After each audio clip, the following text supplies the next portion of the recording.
Caros amigos, nosso vídeo de hoje é sobre ele. Meu nome é Enéas. Ele foi médico cardiologista, físico, matemático, professor, escritor e político, tendo sido candidato à Prefeitura de São Paulo e à Presidência da República. Enéas foi eleito deputado federal com mais de 1,5 milhão de votos, a maior votação já registrada na história deste país. Em um embate político, Enéas simplesmente destruiu Lula. Enéas Carneiro foi um gênio incompreendido para a maioria dos brasileiros. Esteve à frente de sua época e se tornou o maior presidente que nós não tivemos. E a dívida continua crescendo. É uma ironia curiosa. Quanto mais se paga, mais se deve. Não é problema do governo de Sua Excelência, o presidente Lula, que não entende nada disso. Desculpem os líderes do PT. Mas Sua Excelência, já discuti com ele certa feita ao vivo, não tem o mínimo de arrumação intracromossomial específica para dirigir o país. Não tem. Lula foi massacrado por Enéas mais uma vez. Eu não sei como uma pessoa que nunca educou ninguém pode falar de educação, eu não entendo. Agora, se o senhor diz que eu estou ofendendo, não estou ofendendo, fazendo um diagnóstico. Está mostrando um preconceito. Não, não é preconceito. Veja o senhor, para dirigir um avião, exige-se um curso de treinamento. Não há nenhuma dúvida. Para dirigir uma escola, exige que a pessoa tenha um diploma. Para ser presidente da República, não se exige nada. Exige que...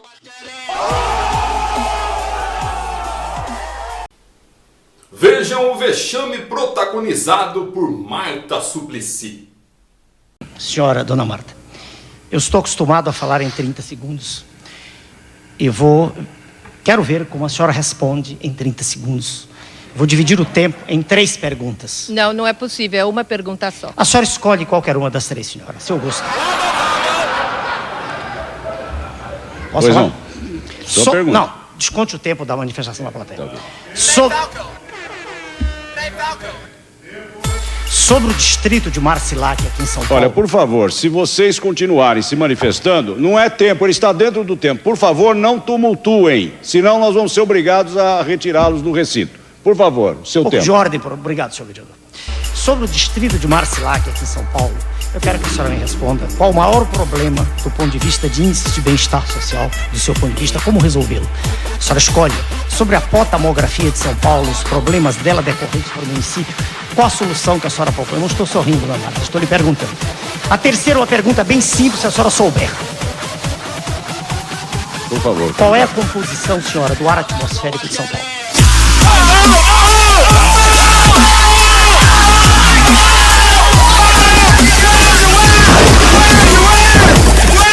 E esse documento é um documento que saiu no New York Times e saiu com centenas de assinaturas de prêmios Nobel, inclusive. Pessoas muito importantes que estudam essa questão. Não tem nada a ver com legalização.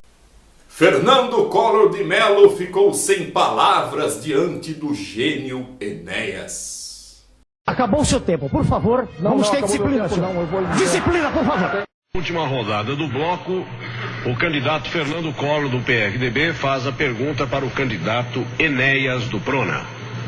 Fale qualquer coisa aí. 30 segundos para sua pergunta, meu irmão. Beleza, ótimo. Já que Sua Excelência é o ex-presidente da República nada tem a dizer, eu tenho muito. Impressiona-me sobremodo, e deve estar impressionando os senhores telespectadores em casa, que um homem que dirigiu a República do Brasil nada tem a dizer num momento tão importante como este em que estamos, em que se decidirá a eleição da terceira maior metrópole do mundo. Eu tenho tristeza de perceber que o senhor dirigiu o nosso país. Jornalista sem noção foi humilhado por Enéas Carneiro. A minha pergunta é para o candidato Enéas Carneiro.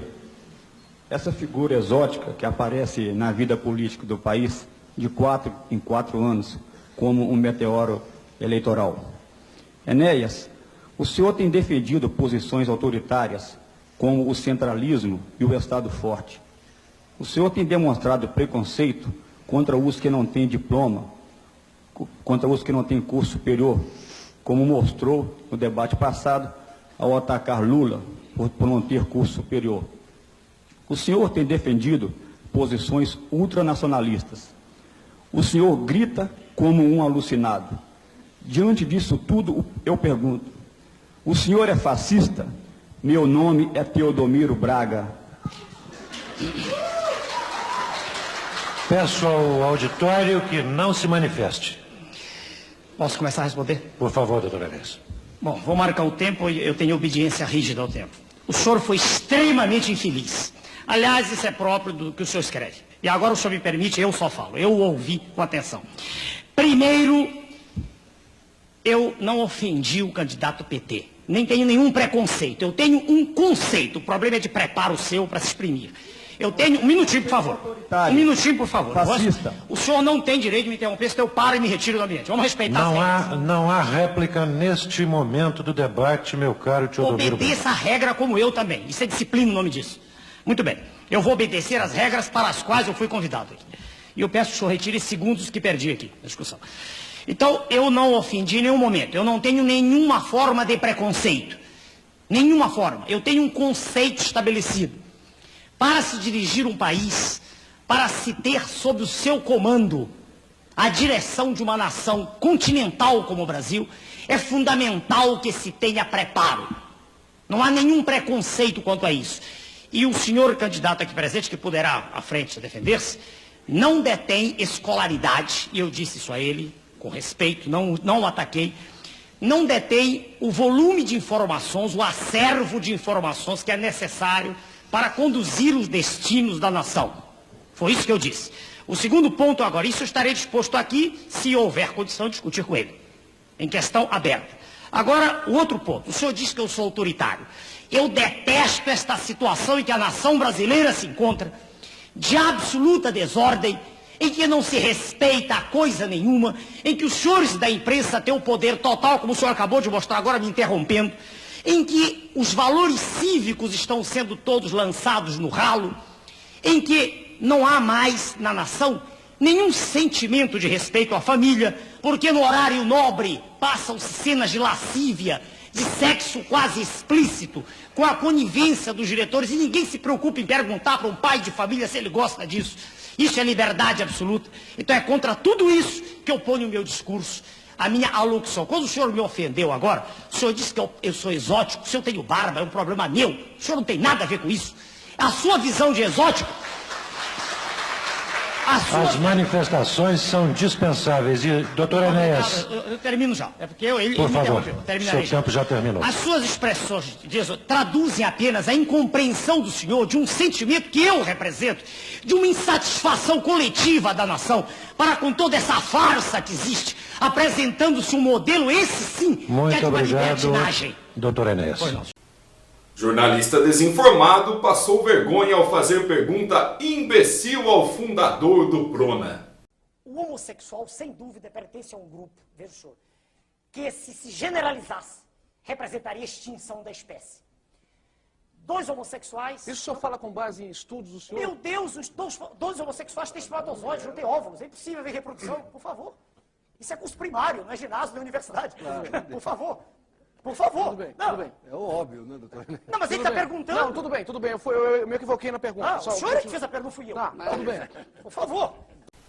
Enéas deu uma verdadeira aula de medicina a Marília Gabriela. Quer dizer, os indivíduos têm cromossomo XY são homens, XX são mulheres. Não adianta colocar silicone, injetar hormônios e fazer toda essa metamorfose externa. Veja, senhora, o fenótipo se modifica, o genótipo é o mesmo. Homem é homem, quer ele ou não, e mulher é mulher. Ele pode ter todas as atividades, inclusive os atributos externos, mas se alguém tirar uma célula do corpo dele e tiver o mínimo de formação científica, vai ver que ele continua sendo homem. Doutor Enéas atropelou argumentos pró-aborto. Então, o aborto é, do meu ponto de vista, condenável. Totalmente condenável. Quando o espermatozoide e o ovócito se juntam, a partir do instante, não naquele momento exato em que o espermatozoide entra, mas quando os dois núcleos se fundem, já existe um novo ser. Nada justifica matá-lo. Nada. Nenhuma razão de qualquer natureza permite isso, uma vez que ali está, independentemente de qualquer conceito religioso, ali está uma nova vida, um novo ser. Então nós do Prona somos radicalmente contrários a essa política. O saudoso Enéas já nos alertava sobre o nióbio. O senhor já ouviu falar em nióbio? O nióbio é um metal do próximo século que permite construir aviões supersônicos. E o Brasil é o maior produtor de nióbio do mundo. Mais de 95% da produção mundial. Tudo vendido a preço irrisório. Meu nome é Enéas e minha candidata a prefeita é a doutora Avanir. Confiram a perfeita explicação sobre a existência de Deus. Quando eu olho para um cromossomo humano, um cromossomo, um nosso, ele tem 5 bilhões de nucleotídeos.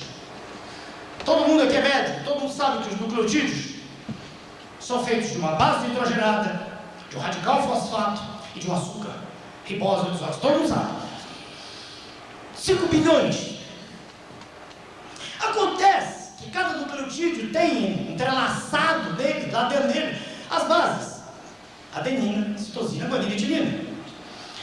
Então o senhor pode dizer que o cromossomo humano, 5 vezes 4, trabalha com 20 bilhões de unidades de informação, bits, né? Bits. É possível provar, e os senhores, depois de 4 meses de governo, creio que acreditam em mim, é possível provar que uma letra de qualquer alfabeto, ela pode ser identificada com 6 bits, qualquer letra. Ora, se eu estou falando do nosso cromossomo humano, um cromossomo humano, se ele tem 5 bilhões de nucleotídeos, 20 bilhões de bits, se eu agora quiser transformar isso em letras, quer dizer, o que está escrito no cromossomo meu, de qualquer um de nós? Se eu divide 20 por 6, certo? 6 bits cada letra, vai dar 3 de uma fração, 3 bilhões de letras. Vamos ver o que é isso? Tem tempo aí. 3 bilhões de letras. Uma palavra nas línguas que nós conhecemos, nossas línguas atuais, né? Que a gente conhece que a gente vê. Eu não tenho a felicidade do meu amigo do lado que fala 6, 7 línguas. Mas está comuns, inglês, francês, italiano, castelhano. Uma palavra tem em média 6 letras. 6 letras. Tudo que eu estou falando é do cromossomo nosso. Se são 3 bilhões de letras, se o senhor dividir por 6 letras, o senhor tem 500 milhões de palavras. 500 milhões de palavras em um cromossomo. Veja onde eu vou chegar. Se uma página de um livro, qualquer livro, um livro como esse, se uma página tem em média 300 palavras, uma página, se o senhor, tudo é um cromossomo, se o senhor dividir 500, fez 10 a 6, 500 milhões de palavras, por 300 palavras em cada página, simplificando isso aqui, vai dar quase 1,7, vou arredondar para 2. Vai dar 2 bilhões de páginas num cromossomo. Se o senhor pegar um livro médio de 500 páginas, se o senhor dividir, fazer aqui em cima, se o senhor dividir 2 vezes 10 a 6, que é a mesma coisa que 20 vezes 10 a 5, né? Curso primário. 2 vezes 10 a 6 é a mesma coisa que 20 vezes a 5. Se o senhor dividir isso aí por 500, né? 500, mais ou menos. 500, né? Se eu... 2 milhões, voltando, para eu não errar nas contas. 5 bilhões de nucleotídeos, 20 bilhões de bits, 3 bilhões de letras, 500 bilhões de palavras, dividido por 300, 2 bilhões de páginas. 2 bilhões de páginas, dividido, o senhor vai ter assim, ó. 20 dividido por 5 vai dar 4. Aqui. 10 a 5, 10 a 2, dá 10 a 3. O senhor tem 4 mil livros desse tamanho. 4 mil livros de 500 páginas escritos em um cromossomo. Que beleza. Eu me recuso a aceitar que isso é o acaso. Eu tenho o direito de me recusar. Eu olho para o PPNO, que a minha filhinha gosta. A menor estrutura viva em liberdade. Não estou falando do vírus, o vírus não é verdade. Eu vejo aquela coisa, o bebelhão tem um bilionésimo de 5/10 de milionésimo do grama. É um bilionésimo da massa da meba. Vivo, se mexendo, cheio de enzima, uma confusão de algo. Não consigo aceitar. Eu vejo em tudo que me cerca a mão de Deus.